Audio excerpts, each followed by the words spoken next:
Barcelona 1, PSG 4. Barcelona 1, PSG 4. And Paris Saint-Germain. Bad result. Very, very bad result. Especially at home for Barcelona. And there's no coming back from this. I can tell you there's no coming back from this. I cannot see Barcelona overthrowing this.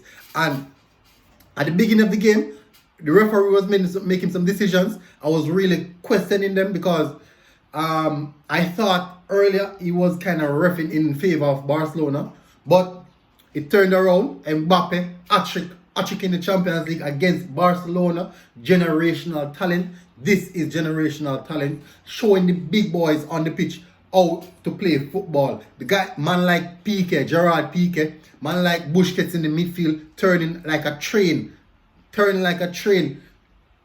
or some heavy duty vehicle. Come on, these old guys have to go and sit now and let football to the younger guys. Well, embarrassing display.